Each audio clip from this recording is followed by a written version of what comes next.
Rosny is a dedicated 11 and 12 college with around 1,100 students. I had a teaching and learning audit that was done prior to my arrival, and one of the key recommendations from that audit was to develop a common language of teaching and learning. We all know through the research that quality teaching is the key driver in terms of school improvement, so that was the perfect leverage point for me to get everyone on board.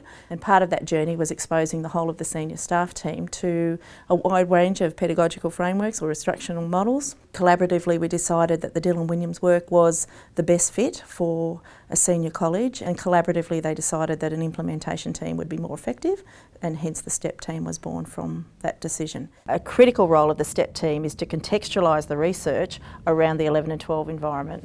So the thing to do now is to actually look at those comments and to engage with those and basically think about how you can improve.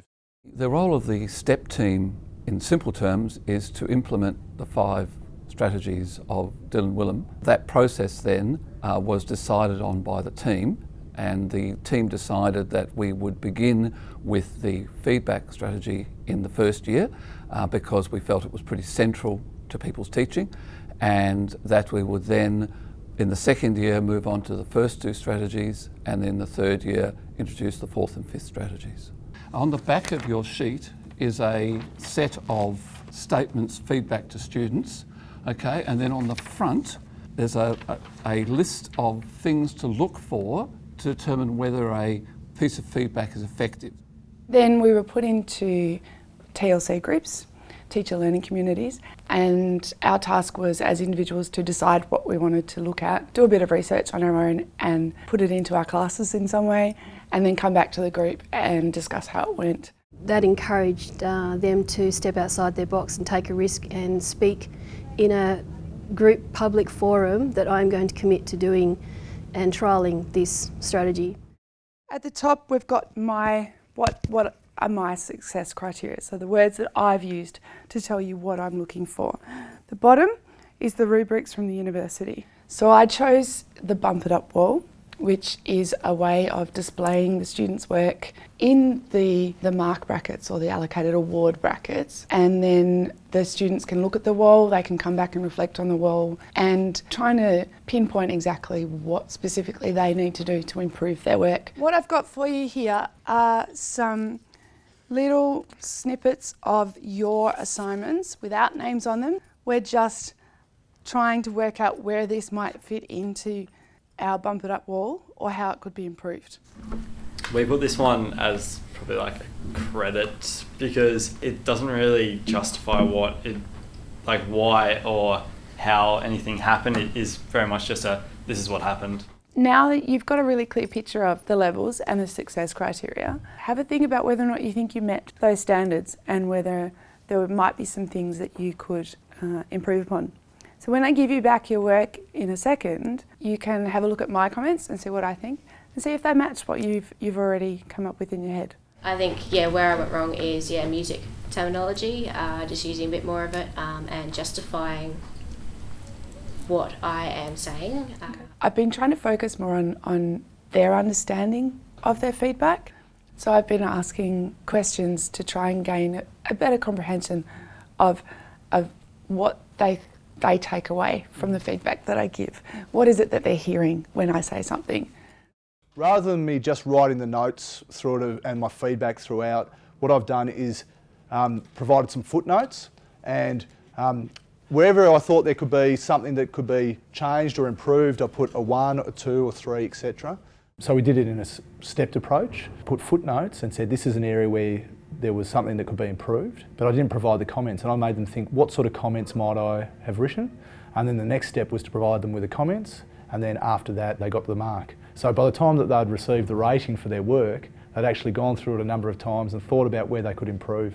What I'd like you to do is just go through with the person next to you some of the improvements that you would like to make. So with the exit passes, can ask a whole heap of different things, whether it's asking for a definition of something that was covered in the lesson, or whether it's asking a self-appraisal of how confident do you feel about that topic or the content. And then it gives me an idea basically of yes, they got it or they didn't. And that informs the teaching and whether we can move on, because no student wants to go over things that they already know, and they also don't want to just move on if they haven't really understood a topic. Yeah. What we tend to find is that people are making mistakes as to whether things are a weakness or a threat, and whether they're a strength or an opportunity.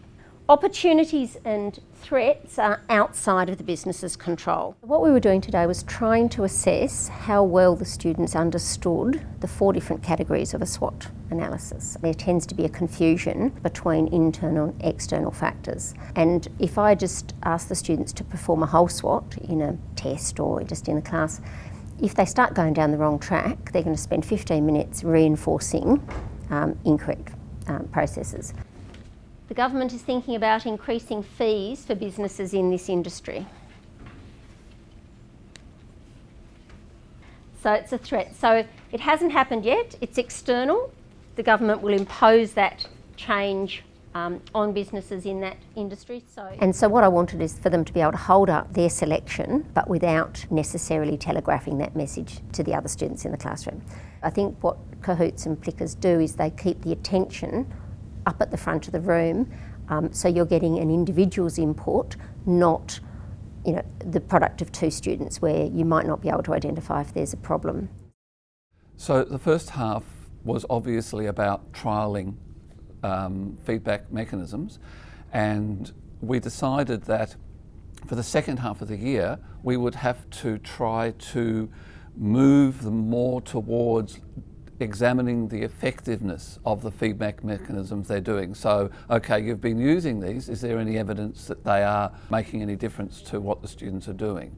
And certainly we've found that a harder road, but we're also reassured that had we done that at the beginning of the year, that would have been too soon.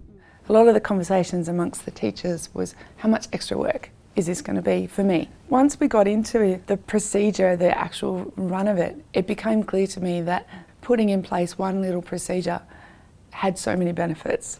And after the first assignment, I spent maybe an extra hour preparing the feedback that I would give, but then I was able to reuse that. Once the bump it up wall was established, we could just change it. And the results from the students and their reactions to that feedback were so positive. It was really motivating and encouraging, and watching their marks improve was even better. And I am just blown away. It makes my skin tingle with excitement in terms of it's what every principal dreams of in terms of teachers talking about teaching and how can they improve and how do they know if they're being effective.